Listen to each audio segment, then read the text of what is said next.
नमस्कार व्यूअर्स, आप देख रहे हैं इस समय सीएनबीसी आवाज। और सीएनबीसी आवाज पे आज का दिन है एक बड़ी पब्लिक डिबेट का। और आज का जो टॉपिक है वो है कॉन्स्टिट्यूशन, यानी भारत का संविधान और उस संविधान के इर्द गिर्द घूमती भारतीय राजनीति, यानी Indian democracy revolving around Indian constitution. आज इसी विषय पर होगी सबसे बड़ी चर्चा सीएनबीसी आवाज पर टक्कर एडिशन। देश में एक ऐसा माहौल बनाने का प्रयास किया गया है कि संविधान एक पार्टी की विशेष है। उनको बताओ मेरी बात क्यों? संसद में संविधान पर महाबहस की शुरुआत हो चुकी है। जब भी कांग्रेस नेताओं को सत्ता और संविधान में से एक को चुनना था तो उन्होंने सबसे पहले सत्ता को चुना है, संविधान को। विपक्ष के कई नेता संविधान की प्रति अपनी जेब में रखकर घूमते हैं। असल में उन्होंने बचपन से ही यही सीखा है। उन्होंने पीढ़ियों से अपने परिवार में संविधान को जेब में ही रखे थे। अगर लोकसभा में ये नतीजे नहीं आए होते तो ये संविधान बदलने का काम भी शुरू कर लेते। भारत का संविधान संघ का विधान नहीं है। आज हिमाचल में देखिए, जितने भी कानून बने हैं वो सब बड़े बड़े उद्योगपतियों के लिए बन रहे हैं। कभी कभी जो डबल इंजन की सरकार चलने वाले जो दावा करते थे, पहले इंजन टकराते थे, अब तो डब्बे भी टकराने लगे हैं। संसद में भले ही चर्चा अब शुरू हुई है, लेकिन पिछले कुछ महीनों से संविधान के नाम पर लगातार सियासी संग्राम जारी है। राहुल गांधी समेत तमाम कांग्रेसी नेता हाथ में संविधान की कॉपी लेकर घूम रहे हैं।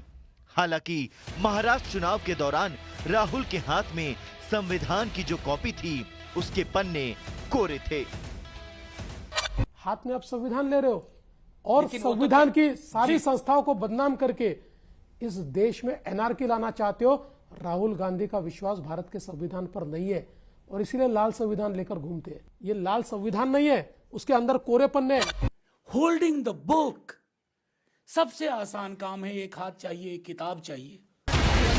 इस बीच राज्यसभा में आज किसान का बेटा बनाम मजदूर का बेटा वाला जोरदार घमासान भी दिखा। पूरे दिन 24 घंटे आपका यही काम है और मानकर चलिए किसान का बेटा हूं, कमजोरी नहीं दिखाऊंगा, देश के लिए मर जाऊंगा, मिट जाऊंगा। मजदूर का बेटा, आप तो नोट मशीन से गिनते थे, मेरा बाप मेहनत करके ला। इस बीच संभल हिंसा पर नए सिरे से घमासान छिड़ गया है। हिंसा में घायल की तरफ से पहली एफआईआर दर्ज हुई है, जिसमें तुर्क बिरादरी के लोगों पर फायरिंग का आरोप लगाया गया है। लेकिन आज सबसे बड़ा सवाल है कि संविधान का सम्मान कौन कर रहा है और संविधान के मूल्यों को ताक पर कौन रख रहा है। आज इसी पर होगी जनता के बीच देश की सबसे बड़ी बहस। संभल में संविधान सियासी संग्राम। तो स्वागत है आपका इस कार्यक्रम के अंदर। और आज की चर्चा के मुद्दे क्या है? कांग्रेस सरकारों ने संविधान का इस्तेमाल क्या विरोधियों के हमेशा खिलाफ किया है, जो आरोप लग रहा है। संविधान की कॉपी लेकर घूमना क्या सियासी स्टंट है, जैसा खुद इंडिया अलायंस के कुछ घटक दल कह रहे हैं। कांग्रेस की सुई अदानी के मुद्दे पर अटक गई है, जबकि सहयोगियों का साथ नहीं मिल रहा है इस विषय पर। संविधान का मान किसने बढ़ाया और अपमान किसने किया? आज इन्हीं चार बड़े मुद्दों पर बड़ी चर्चा करेंगे। एक बार फिर आपका मैं परिचय करा देता हूं अपने मेहमानों से। शहजाद पूनावाला, भारतीय जनता पार्टी के राष्ट्रीय प्रवक्ता नेता, डॉक्टर अनुराग भदौरिया, समाजवादी पार्टी के नेता प्रवक्ता, मलूक नागर, फॉर्मर मेंबर ऑफ पार्लियामेंट, रालोद के महासचिव। अभिनंदन है। मेरे साथ रीना गुप्ता जी हैं, प्रवक्ता हैं, नेत्री आम आदमी पार्टी की, जोरदार तालियों के साथ स्वागत है। विवेक श्रीवास्तव है, नेता है लेफ्ट के, इंडिया अलायंस के, आपका भी अभिनंदन है। शहजाद पूनावाला, क्या संविधान नाम की बहस में बीजेपी को फंसा दिया है विपक्ष ने? क्या आप उनके ट्रैप में फंस चुके हैं? क्योंकि अखिलेश यादव कह रहे हैं प्रियंका वाड्रा कह रही है कि संविधान को बदलना चाहते थे आप, लेकिन हमने रोका 240 के साथ। अरे अमीश जी, ये तो मोदी है तो मुमकिन है कि जिन लोगों ने 75 में संविधान की हत्या की, जिन लोगों ने इनके नेता को 19 महीने तक जेल में डाला, आज वो संविधान के हत्यारे जय संविधान बोलने को मजबूर है, तो परिवार तंत्र छोड़कर संविधान तंत्र पे आए। ये तो हमारी जीत है, सबसे बड़ी जीत है। दूसरी बात, आज डिबेट शुरू करने से पहले औपचारिक रूप से, क्योंकि आज 13 दिसंबर है और आज ही के दिन 23 वर्ष पहले संविधान के मंदिर, लोकतंत्र के मंदिर को और सुरक्षित रखने के लिए 9 हमारे शूरवीरों ने अपनी शहादत दी थी। तो मैं उनको नतमस्तक करते हुए, उनके चरणों में अपने सर को रखते हुए इस डिबेट का प्रारंभ और आरंभ करता हूं। और किस लिए उन लोगों ने शहादत दी थी? शहादत दी थी क्योंकि अफजल गुरु जैसा आतंकवादी हमारे देश के लोकतंत्र और संविधान के मंदिर पर हमला करना चाहता था। और आपको पता है एक बात, अफजल गुरु को सुप्रीम कोर्ट ने कन्विक्ट किया, कहा कि ये सबसे बड़ा अपराधी है और अफजल हम शर्मिंदा है, तेरे कातिल जिंदा है, ये कहने वाली आज यहां पर पूरी मंडली खड़ी है। और इसीलिए मैं डिबेट शुरू होने से पहले, और मैं माफी चाहता हूं, मैं कभी पर्सनल व्यक्तिगत नहीं होता, इनके नेताओं ने तो बोला, इनके नेताओं के समर्थन में जेएनयू में चले गए थे राहुल गांधी, वो तो एक अलग विषय है, पर दिल्ली की मुख्यमंत्री के माता पिता ने भी अफजल गुरु की पैरवी की थी। और मैं आज इसीलिए इस मंच से सबको पूछना चाहता हूं कि बोलिए अफजल गुरु को आतंकी मानते? क्योंकि सुशील कुमार शिंदे ने बोला कि मैं नहीं मानता अफजल गुरु को आतंकी। ओमर अब्दुल्ला ने कहा कि गलत लटकाया गया था और ये लोग इनके साथ साथी बन के बैठे हैं। और आखिरी बात, क्यों, 1 सेकंड 10 सेकंड, क्यों सर आप अपनी टर्न पे बोलिएगा। ये पता है, आज सब लोग बोलेंगे कि आज जो हम लोग सेलिब्रेट कर रहे हैं पार्लियामेंट में अमीश जी, 75 इयर्स ऑफ कॉन्स्टिट्यूशन। Yes. एक चीज मैं तरमीम करना चाहता हूं, चेंज करना चाहता हूं, नॉट 75 इयर्स ऑफ कॉन्स्टिट्यूशन। बोलेंगे क्या? एक जगह है इस देश में जहां पर 75 इयर्स से कॉन्स्टिट्यूशन नहीं रहा, अब केवल 5 वर्षों से, और वो 5 वर्षों से जम्मू कश्मीर में रहा, जब नरेंद्र मोदी ने 370 को गाड़ के जमीन में डाल दिया। पर सुन लीजिए 10 second, I have objection on this. Vivek ji request, ये देश के संविधान और देश के खिलाफ बोल रहे हैं। विवेक जी कश्मीर रिक्वेस्ट, भारत का आप अपनी 10 सेकंड में अपनी बात को कंप्लीट करिए क्विकली। 10 सेकंड 5 सेकंड में खत्म जी। करता हूं। परंतु Then विवेक, जब 370 को हमने गाड़ कर जमीन में डाला, जिससे कि वाल्मीकि समाज को वहां पे अधिकार मिला और पहली बार सीएम ने भी शपथ ली संविधान की, तो आपको पता है इंडिया अलायंस ने रेजोल्यूशन लाया जिसमें आम आदमी पार्टी भी सपोर्टिंग कर रही है कि 370 बहाल किया जाए। इसीलिए 370 पर 370 पर विवेक सारी बातें एक तरफ, आपकी अपने अलायंस के नेता राहुल गांधी को सवालों में घेर रहे हैं। आज सदन के अंदर जब प्रारंभ हुआ संविधान की बहस का, प्रियंका गांधी वाड्रा ने जरूर अदानी पे बात करी, लेकिन अखिलेश यादव ने अदानी पे बात नहीं करी। डिंपल यादव ने उससे पहले कहा अदानी के मुद्दे से हमारा कोई लेना देना नहीं है। इसके अलावा आरजेडी के नेता क्या कह रहे हैं? किताब हाथ में रख के घूमने से कुछ नहीं हो सकता। ठीक है, क्यों ऐसा हो रहा है बताइए जरा। देखिए, सबसे पहले यानी विश्वास तो आप में, आपके नेताओं में भी नहीं है एक दूसरे पहले 10 सेकंड, क्या आप लोग ये मानते हैं जब आप छोटे बच्चे थे तो कश्मीर भारत का अंग नहीं था? हमेशा था। बोलो हाँ, बोलो हाँ, बोलो ये गलत बोल रहे हैं। कश्मीर हमेशा भारत का अंग था और आप ही ने सरकार बनाई थी पीडीपी के साथ मिलके उसी जम्मू एंड कश्मीर में। और आज कह रहे हैं सिर्फ 5 साल पहले कश्मीर भारत में आया था। ये नया एक शगुफा लेकर के आए हैं और आप रूलिंग पार्टी के प्रवक्ता सरकार की तरफ से हैं और आप कह रहे हैं कश्मीर भारत में 5 साल पहले आया था। This is shameful. दूसरी बात, आपने आज बात करी राहुल गांधी की, मैं टॉपिक पे आता हूं। प्रियंका गांधी जी ने आज अपने वक्तव्य में 2 टॉपिक्स पे खास स्ट्रेस दिया। एक जो आप दिखा रहे थे कि संविधान, और कहा कि संघ का विधान नहीं चलेगा, भारत का संविधान चलेगा। ये वो कवच है जो हमको बचाता है, पहली चीज। और दूसरी चीज, उन्होंने संबल के ऊपर खास मेंशन किया और कहा कि मैं संबल में पीड़ितों से मिली हूं और 2 लड़के जिनके पिता जो गरीब टेलर थे, मुसलमान, जिनको मारा गया पुलिस फायरिंग के अंदर, उनके दर्द को प्रियंका गांधी ने बताया। विवेक, आपने बोला कि भारत के संविधान भारत का हिस्सा था। बिल्कुल बाकायदा भारत का कश्मीर हिस्सा था, लेकिन वहां संविधान भारत का नहीं चलता था। ये एक संविधान नहीं चलता था। पॉइंट नंबर 1, आपने जो संबल हिंसा की बात करी तो उस पर एक बड़ा अपडेट है आपकी जानकारी के लिए और भदौरिया साहब की जानकारी के लिए। संबल हिंसा में घायल की तरफ से जिस पर गोली चली है, पहली एफआईआर दर्ज करी गई है और तुर्क बिरादरी के लोगों पर एफआईआर दर्ज की गई है। यानी वहां पे पठानों और तुर्कियों की लड़ाई थी। यह आज एफआईआर से साबित हो गया है। आप हिंदुओं में तो जाति गिनते हैं, एक एक करके यहां पे भी 50 की गिन देंगे। बोलिए वहां पर तुर्क और पठानों की लड़ाई है कि नहीं है, देखिए, ऐतिहासिक लड़ाई है कि आप नहीं है? सुनिए। वहां पर तुर्क पठान की बात होती है तो बोलते नहीं नहीं नहीं, वो तुर्क पठान है ही नहीं, वो तो मुसलमान है। मेरा प्रश्न आपसे एक है, सच्चाई से मुंह कब तक मोड़ेंगे? सच्चाई क्या भरी है? दोपहरी में, नहीं, भरी दोपहरी में बिल्कुल आंखें सही। बंद करने क्या- से सूर्यास्त क्या नहीं ये होता। सच्चाई है? क्या आप ये कहना चाहते हैं कि वहां पे कोर्ट के पास सर्वे का ऑर्डर के लिए लेने के लिए तुर्क गए थे या पठान गए थे? कौन गया था? विष्णु शंकर जैन इन्वॉल्व थे, वो ना तुर्क है ना पठान। और सुप्रीम कोर्ट ने जो आज कह दिया है, supreme court 10 second, supreme court ने क्लियरली कहा है जी, जी। कि places of worship Yes, act कहा है। 1991 को वो follow छेड़िए नहीं होगा। मत। No more surveys in the country, no more survey. शांति रहेगी। ओके शहजाद, पहले तो मैंने ये कहा था और फैक्चुअली करेक्ट बात बोली थी कि भारत का संविधान 75 वर्ष से भारत में लागू है, पर अगर भीमराव बाबा साहेब आंबेडकर जी का संविधान 2019 से पहले लागू जी। था तो बता दीजिए। वो नहीं था, इसीलिए वहां पर ना वाल्मीकियों को आरक्षण मिलता था, ना आरटीआई एक्ट, ना आरटीई एक्ट, ना एंटी करप्शन एक्ट, ना कोई एक्ट वहां पे ट्राइबल राइट्स नहीं लागू होते थे। दूसरी बात सुन लीजिए ना, पर मैं आज बहुत खुश हूं। पता है क्यों? आज के विषय पर हाँ, आते हैं। आज के ओके। विषय में जी। पता है क्यों कम्युनिस्ट आजकल कॉन्स्टिट्यूशन पर बोल रहे हैं? ये इसलिए खुश हूं क्योंकि इनके नेता नंबूद्रीपाद ने बोला था अंबेडकर को, we will wreck your constitution from within. आज कॉन्स्टिट्यूशन को रेक करने वाले कॉन्स्टिट्यूशन लागू करने की बात कर रहे हैं। इससे बड़ी चीज भारत के गणतंत्र की नहीं हो सकती। 35 बोला साल था कि नहीं जिन्होंने बोला था? बंगाल पे बोला था शासन नहीं किया, बोला था? उसको ये कह रहे हैं हम कॉन्स्टिट्यूशन नहीं मानते। नहीं, पर नंबूद्रीपाद 10 से साल तो कहा था मणिपुर, ये। 20 साल त्रिपुरा, बताता हूं कहां But से Namboodiripad said this. फिर ये कह रहे हैं हम But constitution late Namboodiripad said this. स्वर्गीय नंबूद्रीपाद जी ने ये बात कही थी कि नहीं कही थी? नहीं। देखिए कुछ हाँ, चीजें नहीं, out of- देखिए क्या? ना ये गलत बात है। उन्होंने इस सेंस में नहीं कहा था। और मैं किस एक सेंस में बात कहा बताऊं, किस सेंस में कहा था? सुन लीजिए। नहीं, किस सेंस में कहा था बस फिर? एक सेंस। क्या सेंस थी वो? भारत को एक चीज में प्राउड होना चाहिए।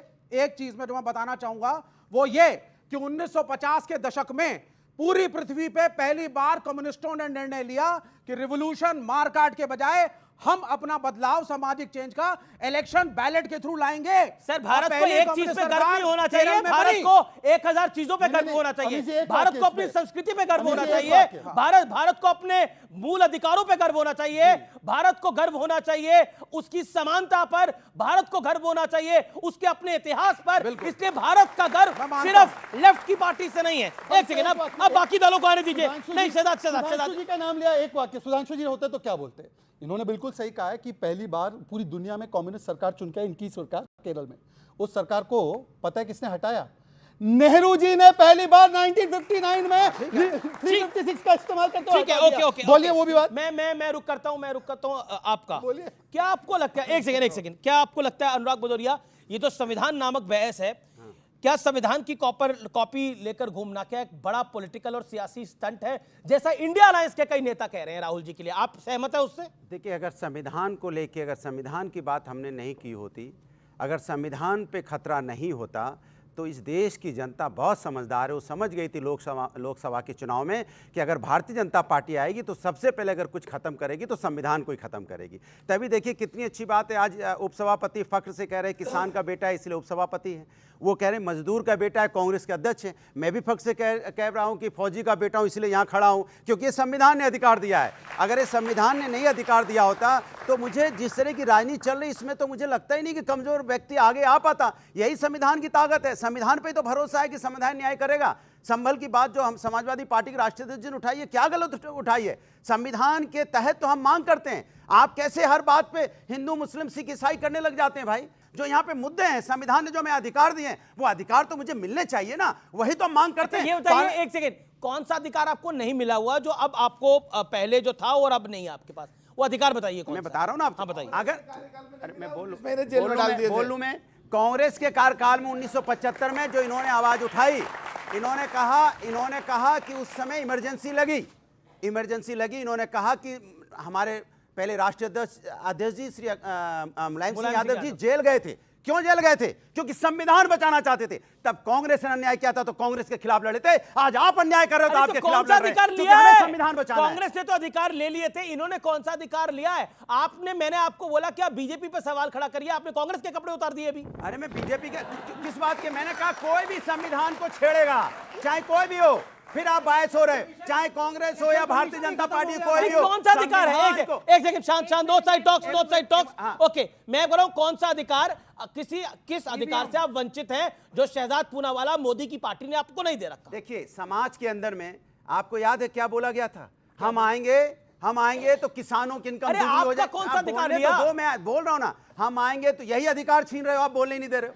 आप बताओ यार, इससे बड़ा क्या बताए? अब मुझे बोलने तो दो। हम आएंगे तो किसान की इनकम दुगनी कर देंगे। किसान धरने पे बैठा रहता है, किसान की मौत होती रहती है। वही किसान जो देश की रीढ़ की हड्डी है, उसमें कितने किसानों की शहादत हो गई, कितने किसानों की मौत हो गई, और आप चुप बैठे रहे। आप चुप बैठे रहे। बोल लूं आप मैं? मतलब भारतीय जनता मेरा ही पार्टी। कार्यक्रम में बोलूं? अब आपको लग रहा है ये इनका बोलने का अधिकार गया हुआ है? आप लोगों को लग रहा है ऐसा? व्यूअर्स, आपको ऐसा लग रहा है तो आप निर्णय लीजिए। मलूक नागर साहब, मैं आपको बताता हूं, आप बहुत वरिष्ठ है, फॉर्मर मेंबर ऑफ पार्लियामेंट है। एक प्रश्न मेरा आपसे है, आप लोगों ने यानी एनडीए ने बहुत तकलीफ दे रखी है विपक्ष को। आप संविधान की रक्षा नहीं करते, उल्टा आप संविधान को खराब कर रहे हैं, ये आप पर आरोप लग रहे हैं। दूसरा, आप कपूर खानदान से मिलते हैं और किसानों से नहीं मिलते, ये सवाल भी पूछे जा रहे हैं। और अदानी के बारे में तो मैं क्या बोलूं, बोलिए। देखिए, अभी भदौरिया साहब ने कहा कि माननीय मुलायम सिंह यादव को 75वें इमरजेंसी के समय में 1.5 साल जेल में रखा। करीब 20 साल पहले कुमारी बहन मायावती जी को और माननीय मुलायम सिंह जी को कांग्रेस ने आय से अधिक संपत्ति के केस में फंसा करके जेल में डालने का षड्यंत्र रचा। बड़ी मुश्किल से सुप्रीम कोर्ट से बच के आए हैं। और अब फिर संविधान, भाई तेरे कांग्रेस के साथियों ने करा, इधर कहाँ आ रहे हैं इंडिया की तरफ को? बोलो आगे, बोलो आगे। अच्छा, दूसरा, जो आज के तारीख में संविधान की कॉपी लेके घूम रहे हैं राहुल और जी, खुद ही ज्यादातर संविधान की प्रक्रिया को तोड़ रहे हैं। जैसे अभी अखिलेश जी ने संबल का इशू पार्लियामेंट में लाकर के लूट लिया। राहुल जी को लगा, कांग्रेस को लगा कि यार हम तो रह गए। तो जो एलओपी है, जिसको देश की संसद में रह के किसानों के, गरीबों के, कमजोरों के, लाचारों के, पिछड़ों के, दलितों के मुद्दे उठाने थे, वो तो उठाए नहीं और बाउंड्री पे पहुंच गए।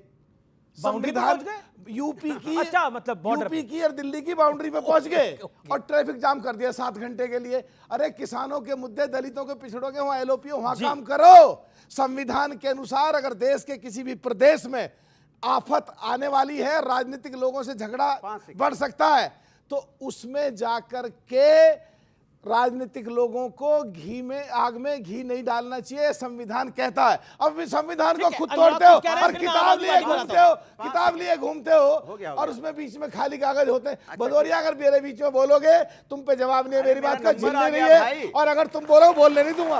अरे जब मेरा नंबर आ गया तो बोलने नहीं दूंगा, ये अन्याय है। सवाल ये है कि इन्होंने बोला, मैं बस 5 सेकंड आज लगता है भदौरिया से पर्सनल खून लगा। इन्होंने बोला किसानों का मुद्दा, महंगाई का मुद्दा, बेरोजगारी का मुद्दा आप पार्लियामेंट में उठाओ, हम उठा रहे हैं ना, तो आप किस लिए सरकार में? आप कुछ नहीं करेंगे?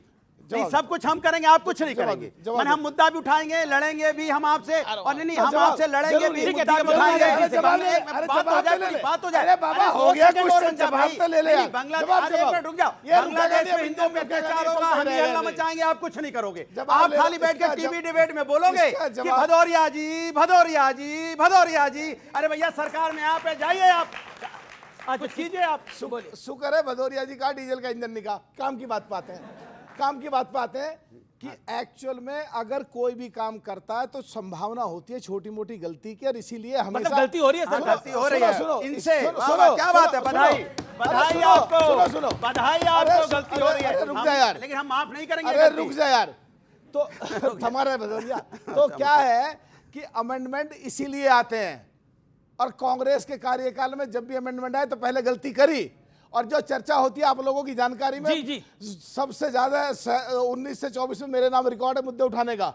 अगर कोई भी अमेंडमेंट होगा तो उस पे जो चर्चा होती है वो होती इसलिए है कि सरकार अगर लेके आई है, और अगर कहीं कुछ छोटी मोटी कमी रह गई है, छोटी मोटी कोई क्लरिकल मिस्टेक रह गई है, कॉमा रह गया, गलती रह गई है, गलती रह गई है, तो उसमें गलती उसमें विपक्ष के लोग विपक्ष के लोग खड़े हों, उसमें विपक्ष के लोग खड़े हों, सुनो, विपक्ष के लोग खड़े हों और सुझाव दें, और मंत्री बाद में क्लैरिफिकेशन। बिल्कुल आपकी बात सही है, पार्लियामेंट्री प्रोसेस सही बता रहे हैं, लेकिन अगर गलती बताएंगे पब्लिकली तो बेहतर रहेगा, गलती सुधार तो लेंगे। आप सपा अपने अलायंस की बड़ी तारीफ कर रही है, आप अपने गठबंधन की बड़ी तारीफ कर रहे हैं, आप दोनों के लिए तालियां। ओके हैं, ये आइडियोलॉजिकली आप क्लियर हैं? एक लाइन रह गई देवबंद साहब। अरे एक सेकंड, अब आम आदमी पार्टी वो बात बीच में आपसे रह भी गई। बड़ी बात है। आपने 3 बार बुलवाया इसको, 3 बार बुलवाया। आम आदमी पार्टी एक बार भी नहीं बोली भाई। अरे नहीं, उनका कैसे एक लाइन रह रही है बस, एक लाइन रह रही है बस। आपकी आइडियोलॉजी है क्या सेकुलर तो होगी नहीं? मंत्री, एक सेकंड विवेक, मंत्री क्लैरिफिकेशन में उसका संशोधन करके देश हित और जनहित के लिए कर सकते हैं, पर ये तो पार्लियामेंट शुरू होता ही हाय हाय हाय हाय हाय हाय चलने ही नहीं देते। अरे ठीक है, अब मैं आम आदमी पार्टी पे आता हूं, आम आदमी पार्टी पे आता हूं मैं। क्या आपको लगता है कि संविधान के नाम पर जो सियासत हो रही है उसमें परोक्ष रूप से अपरोक्ष रूप से आम आदमी पार्टी भी जरूर सवाल उठाती है, लेकिन आपका विश्वास इतना है राहुल गांधी पर कि आपने दिल्ली चुनाव से पहले ही बोल दिया कि इनको तो नहीं हम छूने वाले इस बारी, यानी आपको भी पता है कि राहुल गांधी या कांग्रेस कहां गड़बड़ कर रहे हैं। जहां तक संविधान की बात है, ये तो भारतीय जनता पार्टी छाती पीट पीट के और सीना ठोक के कह रही थी कि हमें संविधान बदलना है, ये तो किसी से बात नहीं छुपी। लोकसभा चुनाव से पहले ये बोलते थे 400 प्लस हमें दीजिए, हमें संविधान बदलना है। इनके बड़े बड़े नेताओं ने इस पे भाषण दिया है। बाबा साहब अंबेडकर के संविधान की अगर किसी ने सबसे ज्यादा जो अवहेलना की है तो वो भारतीय जनता पार्टी ने की है। जहां जहां इनकी सरकारें हैं, चाहे मध्य प्रदेश हो, कोई भी स्टेट आप चले जाइए, दलितों पे, आदिवासियों पे जिन पे सबसे ज्यादा अत्याचार हुआ है वो भारतीय जनता पार्टी की सरकार में हुआ है। चाहे इन लोगों ने दलितों पे पेशाब की हो, इनके नेताओं ने, चाहे राम मंदिर का शिलान्यास हो, चाहे नई पार्लियामेंट का इनॉग्रेशन हो, उसमें इन्होंने मुर्मू जी को नहीं बुलाया। ये सारी की सारी बातें पूरे देश के सामने हैं। संविधान का जो लेटेस्ट उल्लंघन ये कर रहे हैं, संविधान का उल्लंघन कैसे? करने नहीं दिए अमीश भाई, बिल्कुल करने दे रहा हूं। उसका सवाल पूछिएगा, जी। पहले बोलने दीजिए। संविधान का लेटेस्ट उल्लंघन जो ये कर रहे हैं वो दिल्ली में कर रहे हैं। इनको पता है कि दिल्ली में चौथी बार इनको मुंह की खानी पड़ेगी, तो ये दिल्ली में जो है इलेक्शन को छीनने की कोशिश कर रहे हैं। इन्होंने दिल्ली में वोटर्स के नाम वोटिंग लिस्ट से डिलीट करवाने का एक षड्यंत्र रचा है। ये सबसे बड़ा जो संविधान में इतने साल जो हमने अंग्रेजों के साथ लड़ाई करी, बाबा साहब ने हमें संविधान दिया, हमारा मौलिक अधिकार दिया वोट डालने का, वो अधिकार भारतीय जनता पार्टी छीनना चाह रही है। हमने इलेक्शन कमीशन में कंप्लेंट करी है कैसे ये क्रमबद्ध तरीके से शादरा विधानसभा, आर.के. पुरम विधानसभा 11,000 लोगों के नाम ये वोटर लिस्ट से डिलीट कर रहे हैं। वो सारे पूर्वांचल के लोग जो दिल्ली में वो तो बांग्लादेशी रोहिंग्या, वो तो रोहिंग्या और बांग्लादेशी हैं। अगर रोहिंग्या और बांग्लादेशी हैं तो दिल्ली में कौन लेके आया उनको? हम क्या उनको हवाई जहाज में बांग्लादेश से बैठा के लेके आए? ठीक है, जवाब उड़ के आ गए क्या वो दिल्ली में? ठीक है, जवाब। आपने बॉर्डर की रक्षा नहीं करी इसलिए बांग्लादेश ठीक है, तो क्यों नहीं उनको निकालते हैं यहाँ से? इनकी लोकतंत्र की दुहाई है। इन्होंने कहा ये आंबेडकर जी के संविधान को सर्वोपरि मानती हैं। मेरा स्टार्टिंग का एक क्वेश्चन था कि आपके विधायक ने, जो नाम है इनका मिस्टर महराज, उन्होंने सपोर्ट किया 370 वापस लाने का। इसका मतलब कि आंबेडकर जी का संविधान नहीं, वहां पर उनका दूसरा संविधान लागू होगा, उस पर कोई स्टैंड नहीं। दूसरी बात इन्होंने कहा, और मैं शॉक्ड हूं, मैं भारत का मुसलमान हूं, पर उन्होंने कहा राम मंदिर का शिलान्यास ये उल्लंघन था संविधान का। वोट जिहाद कहना उल्लंघन नहीं होता है, मुस्लिम आरक्षण देना उल्लंघन नहीं होता है, राम मंदिर का शिलान्यास उल्लंघन होता है। ये झूठी बात है। नहीं, बीच में नहीं, बीच में नहीं। मैं आपको मौका दूंगा, अनफेयर हो रहा है। उनके 30 सेकंड अमित जी, ये संविधान बदलने की बात होती है ना, मैं आपको बताता हूं संविधान बदलना क्या होता है। 106 बार संविधान को बदला गया है, 80 टाइम्स कांग्रेस ने बदला है। संविधान के प्रियम्बल को बदला है, और संविधान के प्रियम्बल को नहीं। अमीश जी का वो स्पेशल शो देखना कि संविधान के शब्द ही नहीं, संविधान की आत्मा जिन चित्रों में थी, प्रभु श्री राम के चित्र, वहां पे प्रभु श्री कृष्ण के चित्र, सबको बदल दिया तुम्हारी कांग्रेस ने। और आखिरी बात कहना चाहता हूं, इन्होंने कहा राम मंदिर का शिलान्यास ये उल्लंघन होता है। हमारे संविधान के चैप्टर 3 को अभी खोलिए, ओरिजिनल वाली नहीं, नॉट दैट वन जो राहुल गांधी जेब में लेकर घूमते। ओरिजिनल वाली में प्रभु श्री राम का चित्र है। राम राज्य की कल्पना महात्मा गांधी ने की, और ये राम विरोधी बातें, पर रोहिंग्याओं के लिए दिल बसता है इनका, रोहिंग्याओं के लिए दिल धड़कता है। ओके, देखिए ये झूठ बोल रहे हैं और झूठी पार्टी को रिप्रेजेंट करते हैं। झूठ बोलना इनकी आदत है, उसमें कोई प्रॉब्लम नहीं है। इन्होंने बोला कि मैंने राम मंदिर के शिलान्यास का विरोध किया, मैंने ये नहीं कहा। मैंने कहा कि भारतीय जनता पार्टी दलित विरोधी, आदिवासी विरोधी है। चूंकि हमारी जो देश की मुर्मू जी हैं वो आदिवासी समाज से आती हैं, इसलिए उनको इनवाइट नहीं किया, ये मैंने बोला। दिल्ली में अगर रोहिंग्या हैं तो उनको तुमने बसाया है, अगर देश में रोहिंग्या आए हैं तो तुम लेके आए हो, दिल्ली में उड़ के नहीं आ गए। तुमसे बॉर्डर की रक्षा नहीं हो रही, एक तरफ रोहिंग्या आ रहे हैं, एक तरफ चाइना कब्जा कर रहा है, बॉर्डर की सुरक्षा नहीं होती। चाइना वाले मामले पर मैं प्लीज रीना जी, चाइना कोई कब्जा भारत पे नहीं कर रहा। I object to this statement, okay, it is not factual, okay. लेकिन रीना गुप्ता, मैंने जो आपसे पहला सवाल पूछा था, राहुल गांधी का साथ आप लोगों ने क्यों छोड़ा है? जब आप लोकसभा में उनके साथ चुनाव लड़े, साथ में लड़के भी आप एनडीए को, बीजेपी को हरा नहीं पाए दिल्ली के अंदर, और आपको हार का सामना करना पड़ा, अब साथ क्यों छोड़ा है? क्या कारण आपको लगता है? देखिए अमीश भाई, हर पार्टी की अपनी स्ट्रैटेजी होती है, हर पार्टी अपनी अपनी स्ट्रैटेजीज बनाती है। दिल्ली में हमारी पार्टी ने निर्णय लिया कि हम अपने आप चुनाव लड़ेंगे। दिल्ली की जो इकाई थी उसका ये निर्णय था। पंजाब में भी क्यों लिया था कि हम साथ चुनाव लड़ेंगे? आइडियोलॉजी आपकी अलग है, आप तो इनको भ्रष्टाचारी कहते थे। देखिए, आप कहते थे इनसे बड़ा चोर कोई नहीं, ये अरविंद जी कहते थे, मैंने नहीं कहा, अरविंद जी ने कहा। वो शरद पवार को, लालू यादव को क्या कुछ कहते थे, मुझे बताने की आवश्यकता नहीं है। आज उन्हीं लालू जी के साथ जब गले मिलते हैं तो सवाल तो आपके मन में भी उठता होगा, ये क्या हो रहा है भाई? देखिए, लोकसभा चुनाव के समय संविधान को बचाने की लड़ाई थी, अच्छा, देश को बचाने की लड़ाई थी। तो आइडियोलॉजिकल डिफरेंसेस छोटे मोटे होते हैं, लेकिन बड़ी लड़ाई लड़ने के लिए सब लोग इकट्ठे हुए थे, और इसीलिए हम लोग रोक पाए इनको। इसीलिए इन लोगों की 400 सीट नहीं आई, 400 आ गई होती तो आपने क्या रोका? 7 में से आपकी 0 आई, आपकी पंजाब में कितनी सीटें आई, आपने क्या रोका? वो तो रोका इन्होंने, यूपी वालों ने रोका भाई, अखिलेश यादव ने रोका, अखिलेश यादव ने रोका। आपने क्या रोका? आपने क्या रोका? ओके, गठबंधन, अब वहां गठबंधन आ गया। ओके मलूक नगर, एक सेकंड रोकते, मैंने बोला भाई, बोला तो बोलने दो, बोलने दूंगा, एक सेकंड।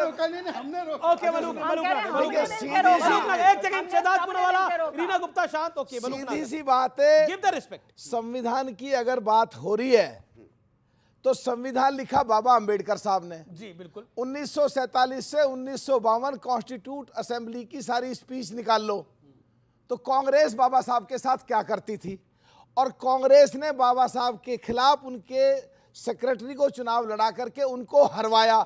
इसलिए संविधान का बात आते ही समाजवादी भी और आप पार्टी भी इसलिए कांग्रेस को छोड़ करके भाग रही है। जी अच्छा, ये अच्छा ठीक है, ये आपके ये अब आप दल बदलू की बात कर रहे थे यहाँ पे। आप सेकुलर हैं कि नहीं है आपकी पार्टी? मुसलमानों को इज्जत दोगे कि नहीं दोगे? आप ये बताओ, कांग्रेस को अपने केरल में हरवाना चाहते हो या उनके खिलाफ चुनाव लड़ना कोई बात चाहते नहीं, हो? केरल को छोड़ दीजिए, केरल खत्म हो गया, केरल का चुनाव समाप्त। आप सेकुलर हैं कि नहीं है, आप ये बताइए आरएलडी के लिए। इसका मतलब आरएलडी सेकुलर नहीं रही। अच्छा वैसे बताइए विवेक भाई, मतलब मेरे को ये समझ में नहीं आया, आप लोग कैसे साथ हैं? आप लोग कैसे साथ हैं जैसे कादर खान के साथ जॉनी लीवर होता था?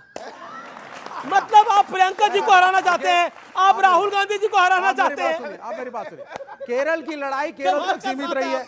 नहीं, हम तो भाई वहां उन्हें निपटा रहे हैं। हम 2004 में भी केरल में कांग्रेस के खिलाफ लड़े थे, लेकिन हमारे हमारे 65 मेंबर पार्लियामेंट्स ने सरकार दोनों सर्वश्रेष्ठ अभिनेता हैं, मतलब with all the respect to them, लेकिन मतलब ये जो आपका साथ है ना, हमेशा मुझे उस फिल्म की याद दिलाता रहता है। देखिए साथ वो उनकी तरफ देखिए, वो खड़े हुए हैं। अरे वो तो साथ है, तो साथ है, बोलिए सेकुलर हो तो खेमा बदलो, इंडिया अलायंस में आओ, समाजवादी पार्टी क्या होगा आपके यहाँ पर? एक छोटी सी नाराजगी पे आइडियोलॉजी बदल दिया। देखिए वो अभी इंडिया अलायंस के साथ नहीं है, वो डिंपल यादव जी और अखिलेश जी ने कह दिया है हम सारे इंडिया कांग्रेस के साथ चुनाव लड़ रहे हैं। उससे क्या हो गया? बाकी जगहों पे है राज्यों की लड़ाई अलग, सभी को अपनी तरह बना रहे हैं आप। ओके अनुराग शांति बोल, जोर से बोलो, जय सिया राम।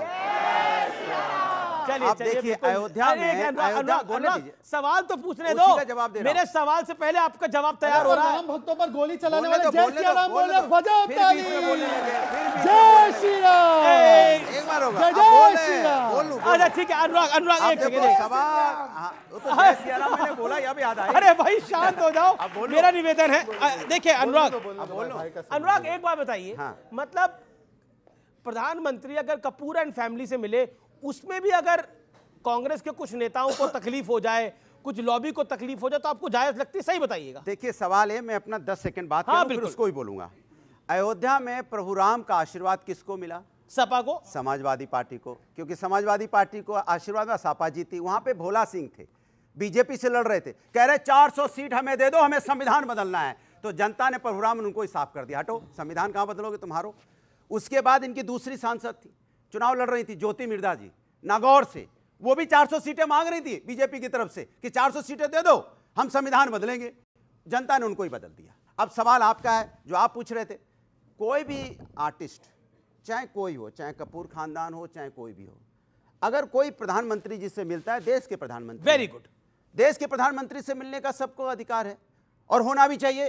देश के प्रधानमंत्री कभी हर कोई व्यक्ति मिल सकता है भाई। देश के प्रधानमंत्री से मिलने से किसी कोई दिक्कत तो नहीं होनी चाहिए। ये दिक्कत ही नहीं, मुझे दिक्कत है, ये आ गए, मुझे दिक्कत है। इनसे मिलने से पहले वो लड़कियां, वो जो कुश्ती लड़ती थी, हमारी बहनें, वो बात सही है, वो बात सही है। उससे क्यों नहीं मिला प्रधानमंत्री? उन्हें बोलने मणिपुर की लड़कियों से 20 सेकंड बोलने में बोल रहा था ना अभी। मुझे ऑब्जेक्शन है, मुझे ऑब्जेक्शन है इस बात पे। अच्छा पहले उनसे मिलो। एक आराम से, आप गुस्सा मत होइए। वो लड़कियां, नहीं, आप गुस्सा मत होइए, आपको गुस्सा बहुत ज्यादा हो रहा है। मैं बोल रहा हूं, आपको गुस्सा किस बात का है? मुझे गुस्सा- नहीं, मतलब क्यों, मतलब कपूर, राज कपूर के परिवार से क्यों मिले प्रधानमंत्री? हाँ, क्यों? मुझे इस बात पे गुस्सा है, नहीं मिलना चाहिए था। वो गरीब जाट घरों की लड़कियां मेहनत करके, कुश्ती सीख करके जो जाती गरीबों थी, से भी तो मिल रहे हैं। आप सुनिए, जो मेडल लाती थी, जब उन्होंने प्रताड़ना का आरोप लगाया, और सुनिए, जंतर मंतर पे लड़कियों को बाल से घसीटा।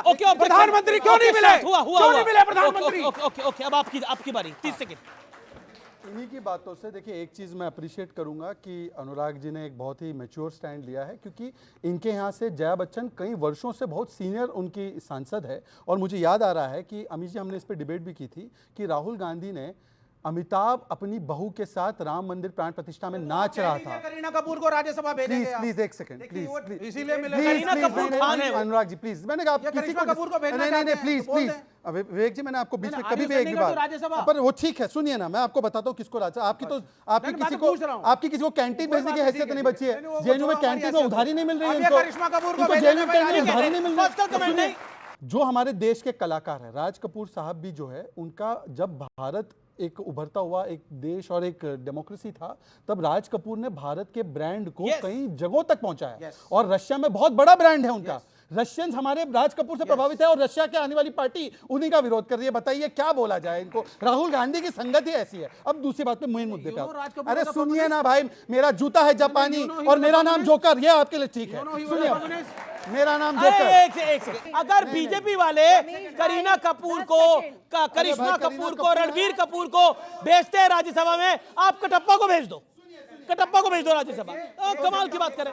All audience down. एक सेकंड, नहीं, मैं कुछ ऑडियंस के सवाल लेते हैं। सवाल किसके हैं? सवाल क्या सवाल है? आप बात कर रहे हो कि कपूर परिवार से मोदी जी को नहीं मिलना चाहिए। इलान उमर से जिनकी देश को तोड़ने की मानसिकता है, क्या राहुल गांधी जो एलओपी है उनका मिलना सही है? राहुल गांधी वेस्ट बंगाल नहीं जाते, राहुल गांधी नेहा हीरेमत के नहीं जाते। दूसरी बात, भदौरिया जी बात कर रहे हैं संविधान बचाना चाहिए। आज इंडिया अलायंस से आप क्यों नहीं पीछा छुड़वा लेते अपना? क्योंकि वो कश्मीर में चाहता है 370 आए ताकि देश में एक नहीं 2 संविधान हो। ओके, पॉइंट है आपकी बात के अंदर। और सवाल किसका है? हाथ खड़ा करें। और किसका सवाल है? ओके, बोलिए, क्या सवाल है? बोलिए। सवाल ये है कि जनरल वालों को बहुत प्रॉब्लम हो रहा है, रिजर्वेशन कब हटेगा? रिजर्वेशन हटाना चाहते हैं भाई। ये ऐसी बात बोल दी, कोई नेता कुछ नहीं बोल पाएगा, सबकी बोलती बंद है। ऐसा कांड कर दिया। ओके, सवाल क्या है? जी। राहुल गांधी अपने साथ संविधान की कॉपी लेके चलते हैं, तो इसमें बीजेपी को परेशानी क्या है? बहुत बढ़िया सवाल है। अच्छा, ये राहुल गांधी अगर संविधान की कॉपी लेके चलते, एक सेकंड, ये क्यों, आपको परेशानी क्या है? लेके चले संविधान की कॉपी। इन्होंने कहा कि राहुल गांधी जो है वो पॉकेट में लेकर संविधान चलते हैं। हम तो कह रहे पॉकेट में ही रखते हैं संविधान को। उनका पूरा परिवार संविधान को पॉकेट में रखता है, हम माथे पर रखते हैं। और मैं उनसे बोलता हूं, ओरिजिनल संविधान लो जिसमें प्रभु श्री राम की तस्वीर है और संविधान के साथ चलते हैं ना। इनसे पूछे संविधान में यूसीसी लिखा है, मानते नहीं मानते? संविधान की सुप्रीम कोर्ट ने बोला इलेक्शन कमीशन ठीक है, मानते नहीं मानते? सुप्रीम कोर्ट ने कहा है कि 3 तलाक का कानून होना चाहिए, मानते नहीं मानते? शाहबानू के वर्डिक्ट को पलटने का काम इन लोगों ने किया। पूछे संविधान मानते नहीं मानते? क्या हाथ में लेकर होने से क्या? कितनी अच्छा सवाल था, बहुत अच्छा कि संविधान हाथ में लेके चलते हैं। यही तो हमारे देश को चाहिए कि संविधान की याद हर वक्त रखनी चाहिए, क्योंकि भारतीय जनता पार्टी संविधान और लोकतंत्र को खत्म करना चाहती है, हमारे आपके अधिकार को छीनना चाहती है। और इस बात को लेके आप दुनिया की बातें बताना चाहते, लेकिन आप ये नहीं बताओगे कि जो यूथ सामने बैठा है ये पैरों पे कब खड़ा होगा, इनके लिए कब आप रोजगार की बात करोगे, महंगाई की चर्चा कब करोगे, कब किसानों के सम्मान की बात करोगे। संविधान तो न्याय की बात करता है, आप अन्याय क्यों कर रहे हैं इनके साथ, इस पर जवाब दीजिए। एक वाक्य बोल दूं, संविधान तो न्याय की बात कर रहा है, एक बड़ी खबर है, एक बड़ी खबर है, एक सेकंड, एक बड़ी खबर है व्यूअर्स, एक ब्रेकिंग स्टोरी है और एक बड़ी खबर इस समय की है कि राहुल गांधी ने बोला है कि प्रियंका गांधी वाड्रा ने सदन में मुझसे बेहतर शुरुआत करी है। अच्छा बोली है प्रियंका गांधी वाड्रा, तारीफ करी है राहुल गांधी ने प्रियंका गांधी वाड्रा की, उनकी बहन है। एक सेकंड, ओके शहजाद बोलिए 10 सेकंड। अभी मैं उनकी स्पीच सुन के ही आ रहा था, मेरा तो काम है प्रवक्ता के रूप में सब सुनना, तो उन्होंने अपनी ही हिमाचल की सरकार को दोष दे दिया, मतलब बबली और बंटी दोनों मिलके। I think okay Reena Gupta, किसी का नाम नहीं लिया पर आप समझ गए। देखिए अमीश भाई, हमारा संविधान क्या कहता है कि हर किसी को मौलिक अधिकार है शिक्षा का और स्वास्थ्य का।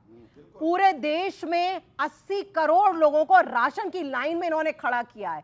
सुप्रीम कोर्ट ने कहा है फ्री राशन बांटने से नहीं होगा, सबको एम्प्लॉयमेंट दीजिए। एम्प्लॉयमेंट कैसे दिया जाएगा?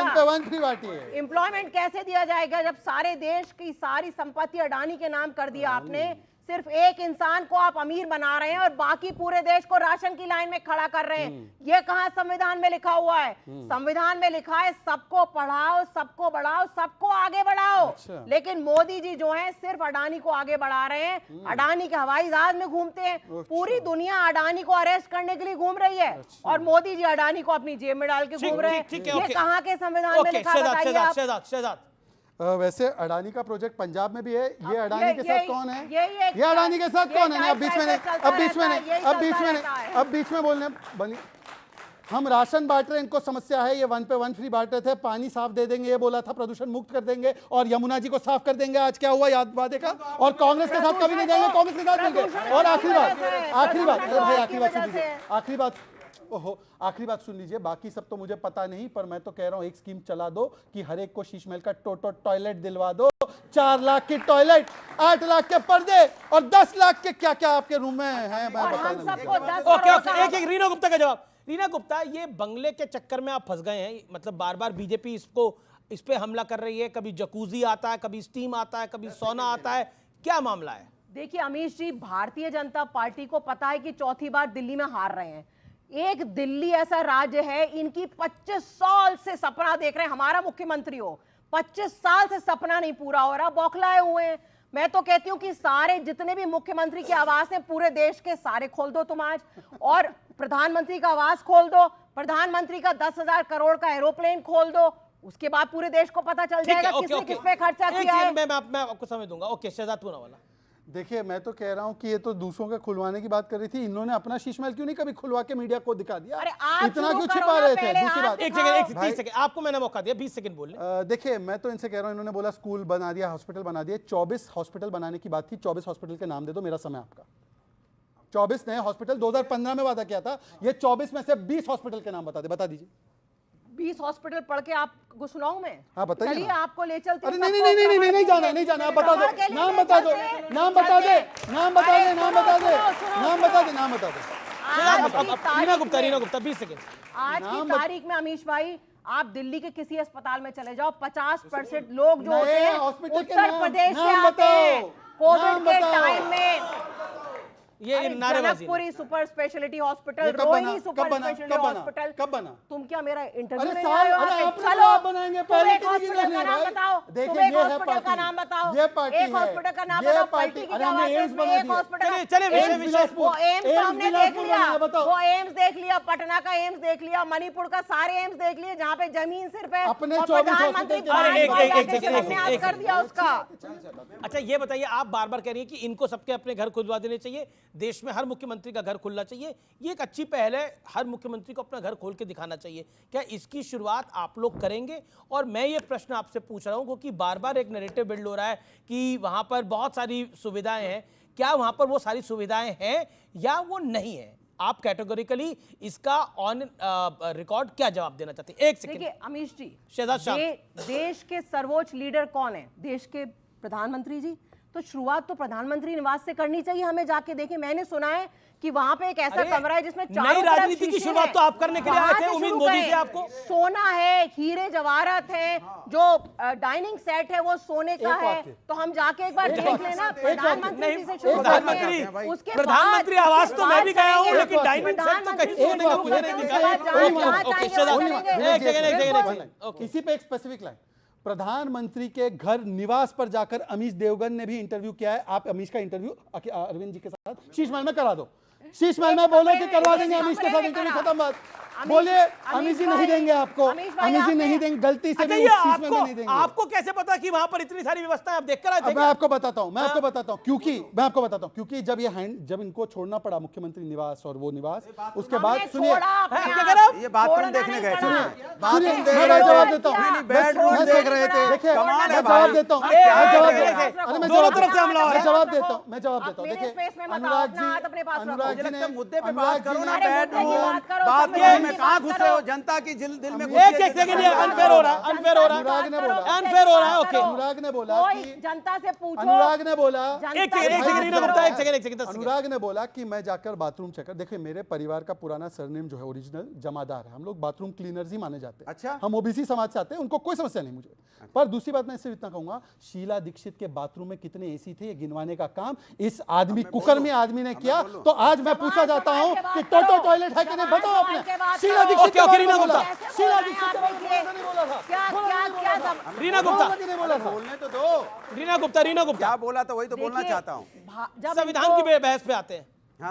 जब भारतीय जनता पार्टी को समझ में नहीं आता है कि क्या बोले, तो इस तरह की गंदी भाषा, गाली गलौज यही शुरू करते हैं। साइकोपैथ आप कहेंगे प्रधानमंत्री को, वो बहुत अच्छी भाषा थी ना। अब आप मुझे बोलने नहीं दे रहे। अच्छा अभी रोने लगे। अब 30 सेकंड उनका अधिकार बनता है। खुद बीच में बोले तो ठीक है। शहजाद प्लीज, नहीं शहजाद, कितना भी कर लो शहजाद पूनावाला, गलत पार्टी में हो, कितना भी मुसलमानों को गाली दे दो, तुम्हारी इस पार्टी में कुछ नहीं होने वाला है। सिर्फ एक टोकन पीस हो, हर रोज बैठ के ये योगेंद्र यादव को समझाओ, ये आशुतोष को समझाओ, ये प्रशांत भूषण को समझाओ, शांति भूषण को। अरे भाई एक सेकंड, निकल गए भाई आपकी पार्टी। योगेंद्र यादव ने तो सफोलॉजी बंद कर दिया, अब उनका छोड़ो, उनका बहुत बुरा हाल है। योगेंद्र यादव ने तो सफोलॉजी बंद कर दी है।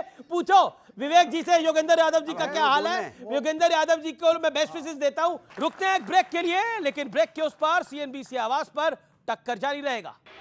सवाल यह है कि भारतीय जनता पार्टी से जैसे ही आप पूछ लो किसान के बारे में, बेरोजगारी के बारे में, महंगाई के बारे में, ये घुस जाते हैं बाथरूम में, दूसरे के किचन में घुस जाएंगे, बेडरूम में घुस जाएंगे। अरे आपको किचन और बेडरूम से फुर्सत का है तो आप जनता के दिलों में डालिए ना।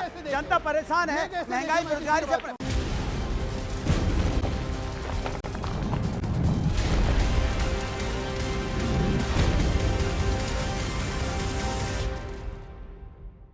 वेलकम बैक व्यूअर्स, आप देख रहे हैं सीएनबीसी आवाज पे टक्कर का आज का एडिशन। एक बात बताइए, आप यूपी के अंदर लोकसभा की अच्छी सीटें जीते, उसमें तो लोकतंत्र की जीत हुई थी, और ये जो विधानसभा का उपचुनाव हुआ यहां आपका भी बुरा हाल हो गया। हरियाणा के अंदर कांग्रेस निपट गई, महाराष्ट्र में पूरा का पूरा गठबंधन ही निपट गया। अब बताइए वहां किसकी जीत हुई है? मतलब आप जीते तो ईवीएम बढ़िया काम कर रही है, आप हारे तो ईवीएम में दुख है, और फिर संविधान खतरे में है। ये नैरेटिव कब तक चलेगा? नहीं, लोकसभा जो हम जीते हैं तब भी हम कह रहे हैं कि बैलेट पेपर होना चाहिए, हमें ईवीएम पे विश्वास नहीं है। अब तब भी हमने बोला था, आज भी बोलते हैं। सवाल यह है कि भारतीय जनता पार्टी से जैसे ही आप पूछ लो किसान के बारे में, बेरोजगारी के बारे में, महंगाई के बारे में, ये घुस जाते हैं बाथरूम में, दूसरे के किचन में घुस जाएंगे, बेडरूम में घुस जाएंगे। अरे आपको किचन और बेडरूम से फुर्सत का है तो आप जनता के दिलों में डालिए ना। जनता परेशान है महंगाई बेरोजगारी से। मैंने आपके बीच में नहीं बोला पेट में दर्द होने लगा, अभी आपके बीच में नहीं बोला ये बीजेपी का है। जैसी फंसने लगते हैं वैसे चिल्लाना भी शुरू करेंगे। सवाल है भारतीय जनता पार्टी कभी भी आपके मुद्दों पर चर्चा नहीं करेगी। आप कहो तो मैं आपको लिख के दे सकता हूं, ये आपके मुद्दों को भटकाएगी, ये बात करेगी पाकिस्तान की। लेकिन बांग्लादेश में आजकल चुप है बांग्लादेश में। पता है क्यों? क्योंकि हिंदुओं पे अत्याचार हो रहा है। हम कह रहे हैं हिंदुओं पे अत्याचार हो रहा है, आप चुप क्यों हैं? वहां हिंदुओं पे अत्याचार हो रहा है, कुछ बोलते क्यों नहीं? क्योंकि नहीं बोलेंगे, मैं आपको गारंटी के साथ बोलता हूं नहीं बोलेंगे, क्योंकि ये सिर्फ हमें आपको लड़ा के यहां सत्ता पाना चाहते हैं। बांग्लादेश में सत्ता नहीं मिलेगी ना, हिंदुस्तान में इनको हमें आपको लड़ा के सत्ता मिल जाएगी, इसलिए सारा दिन हमें आपको लड़ाते रहते हैं। हिंदू मुस्लिम सिख ईसाई इसी को लड़ाते रहते हैं। आप बताइए, आपने बांग्लादेश में हिंदुओं के क्या क्या आपने हमारे मंदिरों पर अत्याचार सत्ता पाना चाहते हैं। ये सिर्फ लड़ाएंगे हमें। भीम शांत हो जाओ। अब सुनिए, मैं ये कह रहा हूँ कि इन्होंने क्योंकि बाथरूम वाली टिप्पणी की इसलिए मैंने बीच में बोला, वरना कोई मतलब मैं बाथरूम में हूँ, आपको कैसे पता चला? अरे आप ही तो बता रहे हो बाथरूम में क्या क्या लगा है, अपनी बेडरूम में क्या क्या है। ये इतने सारे वर्बल स्टोन पेल्टर है, आर्मी की तरह मुझे महसूस हो रहा है, पर स्टोन पेल्टर को चुप करा दिया हमने। हम साथ हैं। अरे भाई सुन लीजिए, रुक जाओ। अब इन्होंने कहा बांग्लादेश के हिंदू पे बोलते नहीं, बांग्लादेश के हिंदू पे बोलते नहीं। आप बताइए, सीए लाए थे तो काहे विरोध किया? अरे आप बांग्लादेश सीए लाए थे काहे विरोध किया? बोलिए आप, ये हिम्मत नहीं है, भूल गए, फिर बोलना भूल गए। अब देखिए, अब आपका गठबंधन है मलूक नागर, शांति से बैठ गए। मलूक नागर आप समझाइए, एक सेकंड समझाइए भदौरिया को। शांत नहीं बोलेंगे, मैं जानता हूँ। मेरी बात पूरी तो शांत हो गई पूरी, हो गई पूरी। मेरे आधे टाइम में सीखते हैं। सुनिए, बिल्कुल आपको मौका मिला। वैसे बोलते हैं मुसलमानों का। बिल्कुल 5 सेकंड मलूक नागर, आप 5 सेकंड में गिन रहा हूँ हाथ में। इन्होंने किसान की बात, अरे सुन तो लो, आप सेकंड गिन रहा हूँ। इतने ही सांसद बच जाएंगे, सुन लीजिए। अब देखिए, ऐसा है कि इन्होंने कहा किसानों की बात, वक्फ की जमीन जो है वो किसानों की जमीन वक्फ को दे दी। एक बार बोलो वक्फ अमेंडमेंट के साथ खड़े। विजयपुरा में किसानों की जमीन। बांग्लादेश नहीं बोले, ये देखो इनका चेहरा, बांग्लादेश नहीं बोले, सब कुछ बोलेंगे, बांग्लादेश नहीं बोलेंगे। कमाल है भाई, ये चेहरा है, देख लो। नहीं, चेहरा दिखाने दो ना पहले। अरे मैं किसान की बात याद देता हूं, मैं किसान की बात याद देता हूं। मैं मलूक नागर बोल रहे। एक सेकंड, मैं आऊंगा आपकी बात, मैं आ रहा हूं आपकी बता रहा हूं। आप शांत हो जाइए मलूक। अरे पार्टनर, आपके पार्टनर को बोलने दो। अरे कांग्रेस को एक टिकट नहीं दिया, आप पार्टनर कर रहे हैं भाई, बताओ कांग्रेस को टिकट। अच्छा, इनको टिकट नहीं मिलेगी, अब हम नहीं बोल रहे हैं। एक सेकंड 5 सेकंड कोई दिक्कत नहीं है। अच्छा, पार्टनरशिप की बात ये कर रहे हैं, दिल्ली में कांग्रेस को नहीं खड़ा रखा और उत्तर प्रदेश में इन्होंने नहीं खड़ा रखा, और पार्टनर की बात कर रहे हैं। सुन लीजिए, हम तो आप क्यों हमें बता रहे हैं, तो आप हमें क्यों बता रहे हैं? सुन लीजिए, मैं गलत आ गया इधर, मुझे उधर ही रहना चाहिए। बोलिए आप। सुनिए, अब बांग्लादेश के विषय में बड़े स्पेसिफिकली, गाजा में तो 72 ट्वीट दाग दिए ना हमास।